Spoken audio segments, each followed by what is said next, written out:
Hi everyone, this is Marnie Harris-Kuiper, and I'm going to discuss how the fundamental ideas of Marxism um, from Karl Marx was shown through Tillie Olsen's short story, I Stand Here Ironing.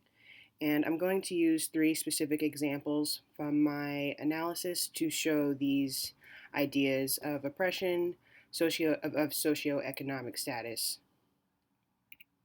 So the direct thesis is going to be straight from I Stand Here Ironing, the short story we already analyzed and discussed in class. And she uses symbolism in her introduction, specifically her opening paragraph, the characterization of her primary character and protagonist, Emily, and through her elusive closing to reveal Karl Marx's fundamental point of oppression and socioeconomic divide of the middle class specifically. And this will be the blueprint of the presentation. But before I go into the examples, I want to briefly introduce Karl Marx, who he was, and the main ideas he stood by. He was originally born in Prussia, which is present day Germany, in 1818, died in March in 1883 in England. And any historian or any fan of history will know that he's mainly known for the Communist Manifesto, which was the biggest pamphlet at the time to represent the socialist movement. And if anyone's familiar with socialism, the basic idea is that social equity is um, done through publicly owned resources. So, commonly, the most I'm trying to find the words to say the most accessible resources, for example, education, healthcare, food, the things that we need every day should be basically it's known to that it has a right to have everyone has the right to have it. And it shouldn't have to be privately owned. It should be publicly accessible. And so his ideas really began when he was at school, specifically at the University of Bonn, where he was introduced to Hegel's philosophy, which believed in the whole, as in like the whole as in the people. And initially, when he was younger, Karl Marx he actually opposed these ideas, because it was so revolutionary at the time because things were always being dictated by someone else. But he later would stand by it and would even meet another collaborator, lifetime collaborator, and make another pamphlet based off these ideas. And then his philosophy continued after he graduated. He received his dissertation, and afterwards, he was placed in Paris, which was the epicenter of socialism at the time. And it was actually through his wife, Jenny von Westphalen, where he would end up in Paris. And so that's where he actually met Friedrich Engels, the person I was referring to previously. And he and Engels had basically kind of the similar lines of thinking, and together they ended up publishing the German ideology, which really exposed the favoritism of the dominant class, the economically dominant class, which was the higher class. And their ideas were so revolutionized that they were actually kicked out of Germany. And that's kind of where things started to spark, so to speak. And according to Marx, things to take away is that the main social classes are the bourgeois, which is the middle class. So those would consist of entrepreneurs, manufacturers, bankers, and when I say entrepreneurs, more self-employed business people. And then we have, so that's the bourgeois, the middle class, and they act as an intermediary between the wealthy and the poor. And when I say poor, Karl Marx referred to the poor as the proletariat. So those were the labor class workers like blacksmiths, the carpenters, people who really start everything to begin with in the economy. So he rooted for the middle class that were usually not spoken of too much because of the wealthy. And I wanted to, so actually, let me go back because I wanted to point out that Karl Marx actually referred to the middle class as heroes, and that will later explain the propaganda usually used based off his beliefs. So, here, as you had a glimpse already, this is a middle class worker, and he could have been a businessman. He could have been any of the careers I mentioned previously. And here, it's pretty apparent that he's being seen as a leader, as a hero. He even has a tool in his hand, raising up, leading a few, like actually hundreds of people behind him. And then another image is very similar. Someone standing, kind of like Atlas, someone standing what it looks like to be on the world, putting his hand up with the flag. So you just see how the middle class is portrayed as the hero or someone to look up to, a leader of some sort. So moving on from Karl Marx, we'll get into Tillie Olsen, which we already know about already. But she was from Nebraska, and she was really known for imparting her perspective on the pervasive economic destitution within the Great Depression. And this is a great segue to talk about the dissonance in the social classes, because she really represented women, middle class workers who had to fight to support their families. And we see that in her short story, if you remember.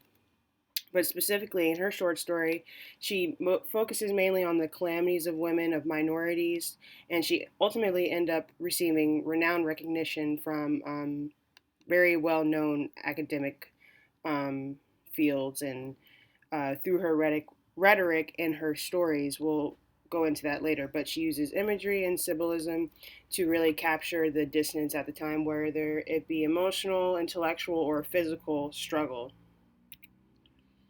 And just briefly, she was born in Nebraska in 1912, died in the early 2000s. She was born of Jewish parents who were actually, interestingly enough, they were already politically involved. Her father and mother were Jewish and of a socialist league. So she was already exposed to like political activism as a child, and that definitely inspired some of her writing. And then also, what's very personal to note is that she herself had 4 children. So you can think of how some of her ideas were sprouted in her short story, because obviously we know that her short story is already revolved around a daughter, and we can probably see as the reader that maybe she was inspired by one of her children, one of her daughters, to continue the story. So I want to get into the first example of Tillie Olsen portraying the struggles and oppression of the middle and lower class. So we have in the introduction, I stand here ironing, and this is immediately the first paragraph. It says, I stand here ironing, and what you ask me moves tormented back and forth with the iron. I wish you would manage the time to come in and talk with me about your daughter. I'm sure you can help me understand her. She's a youngster who needs help and whom I'm deeply interested in helping. So right away, there seems to be some form of struggle with the daughter. We don't know as the reader what it is exactly, but we do know there is something going on. And what is really interesting here is Olsen uses the literal back and forth of the iron to portray a contemplation, like a mental contemplation or a mental dilemma with the mother. And we don't even know who is saying this at the time, but we do know it's directed towards the mother. So this is just a brief example of how a middle class woman, man, just in general, could have mental dilemmas through their everyday life, whether it be taking care of children or trying to figure out how to support themselves or their husband, their wife, their children, their family. And this was something that was so routine that it was normal for someone to go through these kinds of things. And I want to briefly show a video where it actually portrays this example, just to give a visualization.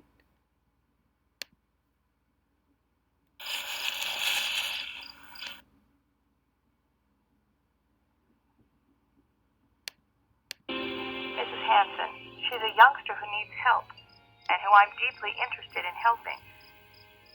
I wish you would manage the time to come in and talk with me. Yes, well, thanks. Thank you for calling.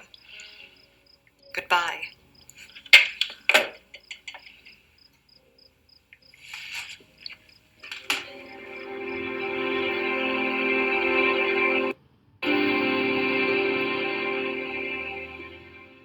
Mrs. Hanson, she's a youngster who needs help, and who I'm deeply interested in helping. I wish you would manage the time to come in and talk. who needs help. Even if I came, what good would it do? You think because I'm her mother, I have a key? She's 19. There's all that life that has happened outside of me, beyond me. When is there time to remember, to sift, to weigh, to total? I will start, and there will be an interruption, and I will have to gather it all together again. All that I did and did not do, what should have been, and what cannot be helped. She was... I apologize for the brief repetition of that slide, or those 10 seconds, but I like the visualization here because you can literally see her going back and forth with the iron and also repeating out loud the contemplation that she had. So you can see as the audience that it's all being paralleled, which I like a lot. And it may be not as obvious, not as apparent when you're reading it, but you can see it here in this play. The second example where we see Marxism portrayed is through Emily, the daughter, the main character, the main protagonist. And specifically in this text, Olsen writes, she usually frets about her appearance, thin and dark and foreign, looking at a time when every little girl was supposed to look or thought she should look like a chubby blonde replica of Shirley Temple.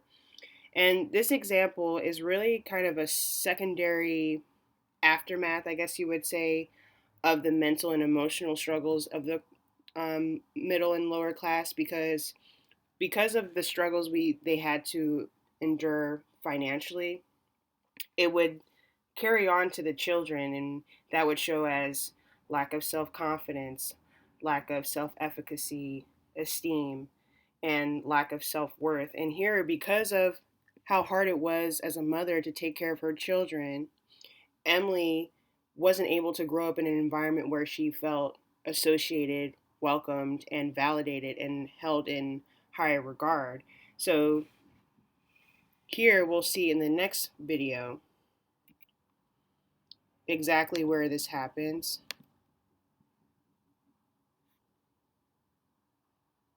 Bear with me a second. Here we go. I was busy with the other children. There was a third by then, Ronnie, and yet another one on the way. She fretted about her appearance, thin and dark and foreign-looking, at a time when every little girl was supposed to look like a blonde replica of Shirley Temple, like Susan. And she and Susan, how they didn't get along. So here, yes, so we have another visualization of that example, and just basically perpetuates the lack of self-esteem that many children probably ended up having because of the situation they were in, by their class and their parents. The last example is going to be through Olsen's last few paragraphs, and specifically we have here, this is the mother speaking. Let her be, so all that is in her will not bloom, but in how many does it? There is still enough left to live by. Only help her to know, help make it so there is cause for her to know that she is more than this dress on the ironing board, helpless before the iron. And if you remember, by the time the story concludes, Emily has gone through the amateur show, the amateur talent show, where she shows obvious talent but still doubts in her abilities. And it's most likely because of the seed of insecurity that was planted and the belief that she wasn't, quote unquote, anything and always wanted to be, quote unquote, somebody, right? Or something. So, and it's here, the mother didn't say Emily was directly. She didn't say that she was helpless, but she gives instructions on what to do for her not to be helpless. And if you think about it, she's basically inferring that she was helpless already and will always be, but basically tries to soften up so she feels better, right? So Emily feels better about herself. Um, so it's just like here the mother is intuitively knows her daughter's overwhelmed by her trauma and her insecurity, but just wants to add the right amount of ironing to the point where she'll resolve in her grief. And this basically shows a more in-depth example of the a mental and emotional struggle that the social class endured, and more reason for the middle class to be highlighted, because most of the time the affluent and the higher class received most of the most of the credit, when it was really the middle and lower class doing all the dirty work, so to speak, literal and figurative dirty work. Um, and these are my sources. I hope you gained something through these examples, and I thank you for your time.